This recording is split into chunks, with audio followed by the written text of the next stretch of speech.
Salam əziz şagirdlər, kanala və videoya hər biriniz xoş gəldiniz. Deməli, bugün 7-ci sinifin atomun quruluşu dərsinin izahını verəcəm, kimya dərsindən.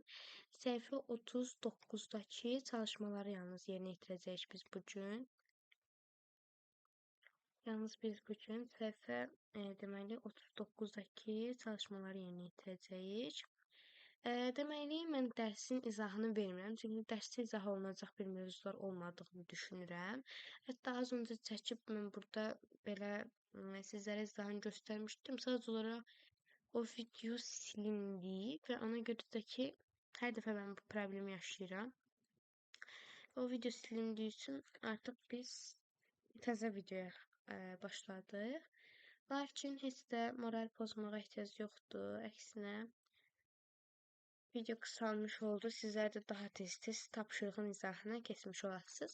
Amma dərsin izahında həqiqətən də, yəni burada da elə yazdıqlarını demək olar ki, təkrar etmiş olduq. Yəni izah olunacaq bir şey yoxdur. Bilirsiniz ki, əvvəlki dərsləri izləyəndə izah ediləcək bir şey vardırsa, mən onların hər birini sizlərə izah edirəm. Deməli, gəlin baxaq bu tapşırığımıza, daha doğrusu.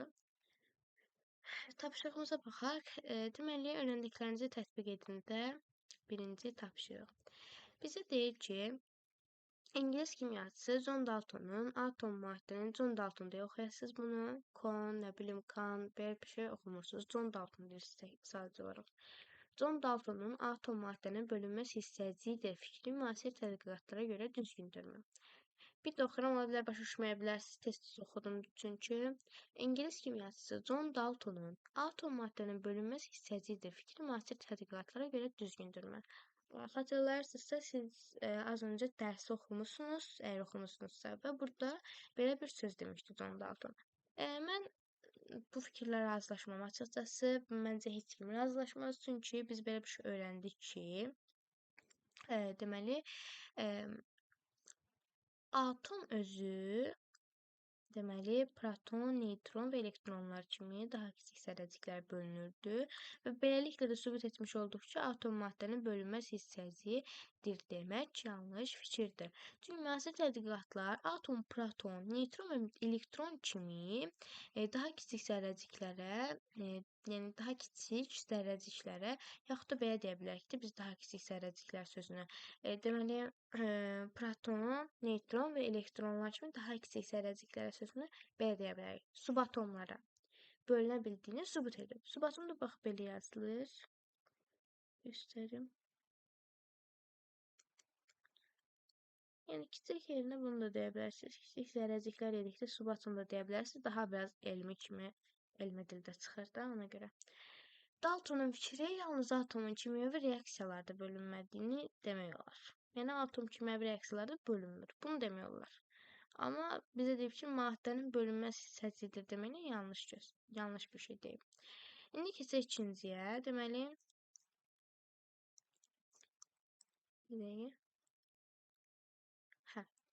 İkincidə deməli, element berilim verib, proton sayı verib, neytron sayı verib, elementləri verib. Deməli, proton sayı A, B, C-də isə C deyirəm, karbonda isə A plus 2, B plus 1 verib bizə. Deməli, necə edəcəyik biz burada? Səhifədən çıxırıq. Deməli, necə edəcəyik? Bizdə məsələn A variantında bizə deyir ki, səhifə 38-də verilmiş berilim atom modelini istifadə edərək karbon atomunun proton, neytron və elektron sayını hesablayın. Karbon atomunu, proton, neytron və elektron sayını hesablayın. Deməli, verilən bizə verilmişdi ki, A bərabərdir 4, yəni atom nömrəsi 4-dür. Neytron sayının isə 9-un 4-ü çıxacaq. Yəni kütlədədir, 9 idi, bundan da 4-ü çıxacaq, qalacaq 5. Və karbon atomu üçün də atom nömrəsi 6, kütlədədir 12. Beləliklə də proton sayı, neytron sayını tapa bilərik. Amma düşünürəm ki, heç kim başa düşmədi burada. İndi mən sizə bunun izahını verəcəm. İşləmişəm üstündə bunu. Gəlin silək bunları. Bölüm böyütmə olunur, görsün. İndi izahını verəcəm. Heç narahat olmayın, əgər başa düşməmisinizsə. Heç cür narahat olmayın. İndi izahını verəcəm sizə də. Dümdüz şablon kimi yazmağı da sevmirəm. Nə hardan gəldi anlamışsınız sonra. Bizə deyib ki, Berlin atomu. Düzdür? Sırf o şəkli gətirib biz bura qoya bilsəydik. Berlin atomu bizə deyir. Bax bu. Niyə yazamırıq ki? Bizə söhbət bundan gedir. Berlin atomunda 4 dənə proton var, neutron var, elektron var. Kütlə ədədi, siz əvvəlki dərslərdə səhv etmirəmsə keçmisiniz. Kütlə ədədi bərabərdir, A bərabərdir proton plus neutrona. Protonumuz nədir? 4-dür. Yəni A bərabərdir 4, neutron nədir? 5-dir. Plus 5-ə. A bərabər oldu 9 üzülü sayın. Deməli, indi biz burada A 9-dur. Bizdə də proton sayı, bax burada nəyə verib bizə? Proton sayı verib A. Proton sayı nə qədərdir? Qayıdırıq yenə bura baxaraq. Proton sayı burada neçə idi? Proton sayı tapdıq. Proton sayı 4 idi. Neutron sayı da 5-dir. Qayıdırıq bu hissəyə. Proton sayını yazırıq 4, neutron sayı oldu 5. İndi bizdə karbonun gəlin tapaq proton sayını, neutron sayını. Proton sayı burada 4 idi. A bərabər olmuşdu 4-ə. Üstünə də 2 gəlsək 4 plus 2 bərabərdir 6-ya. Deməli, karbonun protonların sayı 6-dır. Neutronun karbonun neutronun sayı isə 5 plus 1 olaraq qeyd edəcək. B 5-ə bərabər olub axı. Bu da 6-dır. Neytral atomdur. 6-dır. İndi isə ikinciyə gəlin keçək. Bu A variantını yazdım. A variantı belə yazacaqsınız. Bax, bunu qeyd edəsiniz. Cədvələ çəkəsiniz. Belə bir şey qeyd edəsiniz. Bunu qeyd edəsiniz. Belə. Subatomu qeyd etmək üçün müəlliminiz görüb əsəbləşə bilər. 2 elektronu atomun birinci, digərlərini isə ikinci elektron təbəqəsində yerləşdirməklə karbonun atom modelini dəftərinizə çəkin.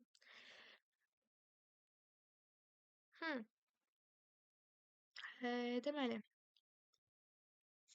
belə çəkə bilərik də. Məsələn, harada çəkək ki, biz bunu? Mən burada bir dənə yer ayırım.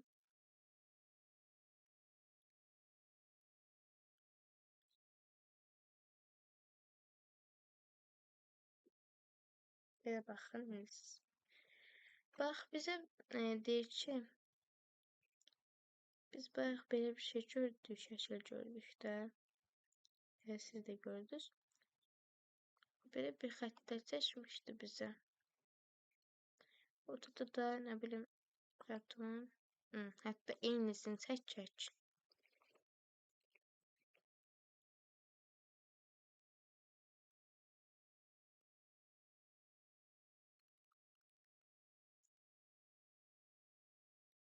Başqa rənglər göstərir.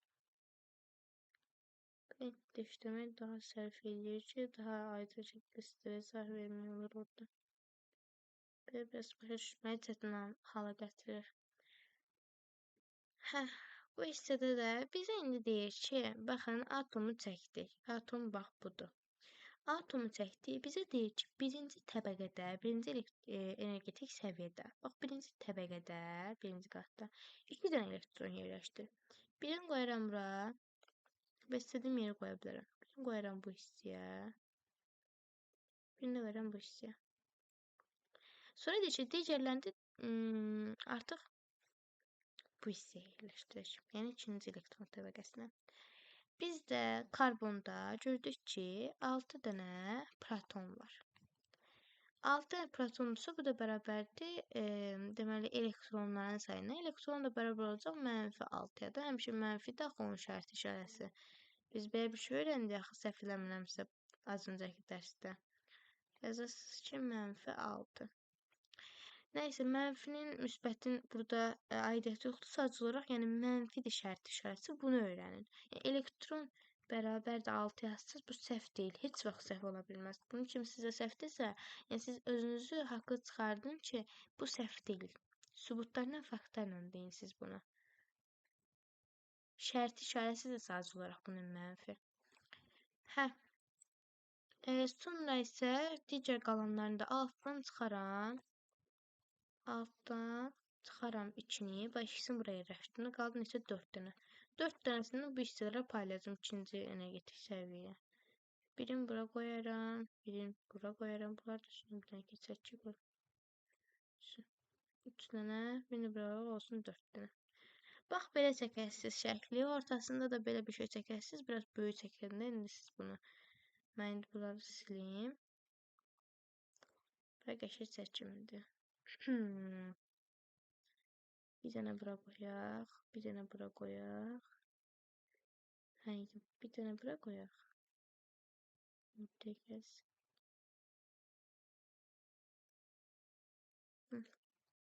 Qırmızı qəlinlik. Proton olsun qırmızı. Belə bir şey. Ortada belə bir şey çəkəsiniz, kənarlarında belə çəkəsiniz. Yəni sizin şəkliniz budur. Əgər necə tapdınız desədim müəllim, bu yazını yazacaqdınız. Bu yazını yazacaqsınız. Necə tapdığınızı soruşsun müəllim. Ona görə izah edirəm. İzahlara diqqətlə qulaq asın ki, müəllim soruşsa durub müəllimin saatına baxmayın. Deməli,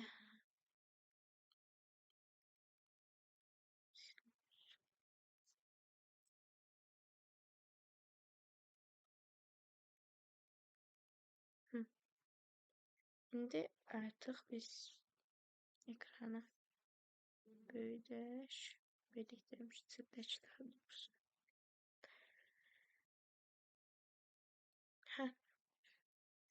İndi B variantını da izahını verdi. Artıq B variantı da getdi. Keçirik artıq öyrəndiklərinizi yoxlayın. Deyim nə üçün? Deyim nə üçün proton və neutronun işarəti kütləsi 1 götürüldüyü halda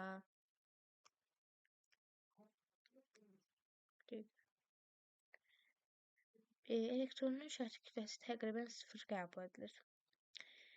Niyə? Çünki baxın, elektronun işarəti kütləsi, yəni şərti işarəsi, şərti kütləsi mənfidir. Mənfi olduğu üçün də, yəni biz mənfi bir ədəd götürərək nəsə bir hesablama aparmaq düzgün çıxmaz. Ona görə 0 götürmək daha dəqiq çıxacaqdır. Bax, birinci səbəb buna görədir elə. İkinci səbəb də odur ki, mənfi ilə protonla neutronun şərti kütləsi müsbətdir. Neutron olsa 4 dənə neutron da olsun, onu 0-a bərabərləşdirəcək. Onun şərti nə ədədi var, nə işarəsi var, nə də kütləsi. Kütləsiz bir şeydir. Proton isə 1 götürülür. Elektron şərti kütləsi isə 0 qəbul edilir. Niyə? Çünki proton 1-dirsə, elektron da olacaq -1. Bunlar da toqquşda oldu nə? 0. Ona görə də elektron 0 götürülür. Dediklərimi ilə qeyd etsəz yetərli sizin üçün. Biraz da formalaşdırıb qeyd edə bilərsiniz. Hə, indi keçdik ikinciyə. Deyir ki, lityum atomunda 3 proton, bayaq baxdığa berilyumdan əvvəlkini bizə deyil. 3 proton və 4 neutron olduğunu bilərək onun müsbət A, mənfi B və neytral C zərərçəklərinin sayını müəyyən edin. 3 dənə proton deyibsə, müsbətdirsə, müsbətə A deyibsə, 3 dənə proton. Gəlin hətta biz baxaq da. Belə baxaq buradan, bax belə. 3-dür, çıxılan nə götürəcəklər? Proton 3 deyirsə, proton müsbətdir axı, proton işarəsi. Ona görə də A-ya aid edəcək. A-ya baxırıq, 4 olanları çıxırıq. Bu variantdan da çıxırıq bunlar elə. Birinciyə baxaq 4. Neutron deyir 4. Neytralda axı, neutron neytral bir kütləsi olmadığı üçün neytral sayılır da. C-də də olmalıdır 4. Neutron sayı 4 olmalıdır C-də. Aha, ödədi bu. Bir də bu ödədi. Amma bu ödəmədi. Ona görə bu da getdi. İndi gəlin bu hissəyə baxaq.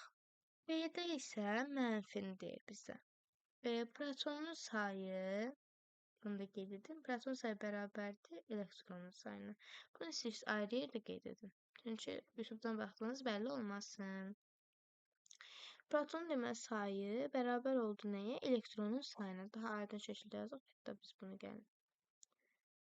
Səliqəli. Qərqər olmaq lazımdır. Ədəb ərkanını yazaq gəlin. Deməli,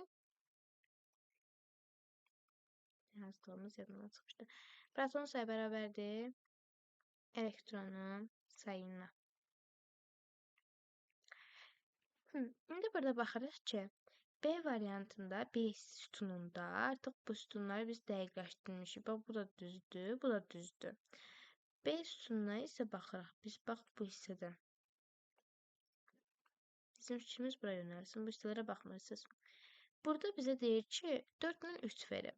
Protonun sayı bərabərdir elektronun sayı düsturundan istifadə edəcəyik. Proton isə də 3-dür. Elektron da bərabər olmalıdır 3-ə. Bizə mənfi deyilsə, mənfi B sütununda yerləşəcəkdir. Elektron dedik ki, bərabərdir mənfi 1 kimi götürülür də. Yəni, elektron burada da bərabər olacaq mənfi 3-ə.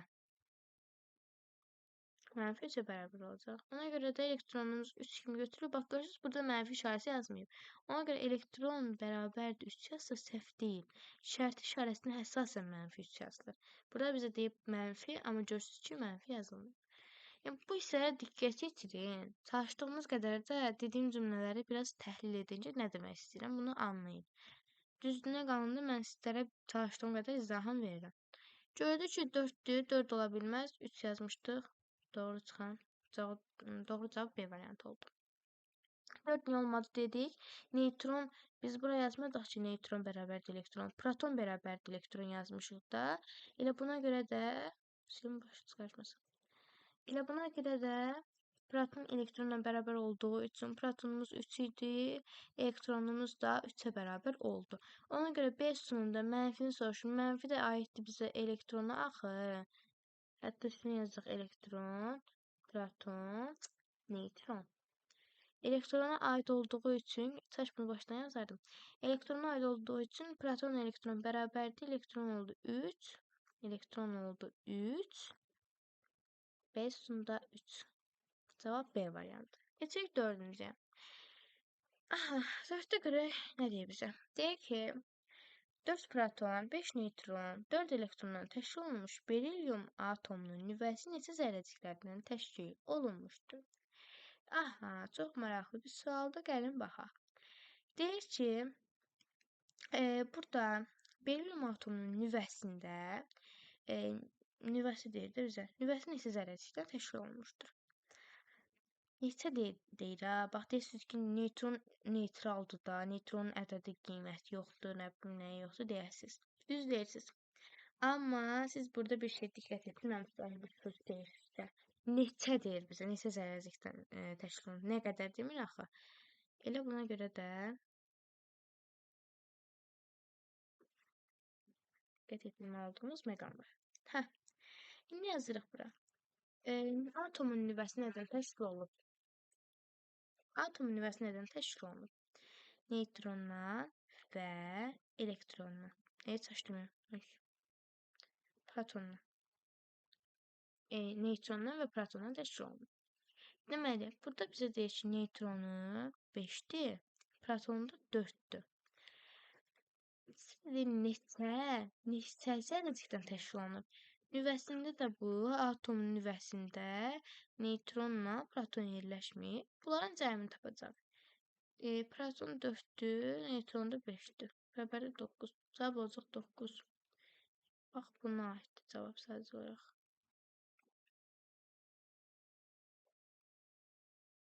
Hə. İndi keçək aşağıya və sonlandırılır. Deyir ki, x, y və z-i müəyyən edin. Gəlin baxaq. Ay, bunu kiçiltməyi unutdum. Bir dəqiqə görüm. Düşmüyor. Yaxşıdır, vəziyyət. Kiçiltə bilərik. Hə, kiçiltdik. Deməli. Deyir ki, x, y və z-i müəyyən edin. Deməli, burada atomun elektron təbəqəsi Z-dir. Neytron da atomda x, y verib bizə burada. İndi gəlin tapaq görə x nədir, y nədir? Bunu tapaq. Burada x, bir tərəf neytronsa, avtomatik siz yadınıza salın ki, proton olacaq da bu. Çətin bir şey deyil, əslində qalmır. İnanın ki, hamınız bunu edə bilərsiniz. Neytron bu hissədirsə, nə deyim burada? Neytron bu hissədirsə, proton olacaq bu hissə. X protondan, neytrondan təşkil olunur. Nə protondan, neytrondan təşkil olunur? Nüvə. Düzdür? Nüvə, proton və neytrondan təşkil olunur. Elektron təbəqəsinə isə bizə Z verib. Burada Z isə elektronun özü olacaq elə. Elektron təbəqəsi elektrondan ibarətdir də. Daha burada sözə ehtiyac varmı? Hı?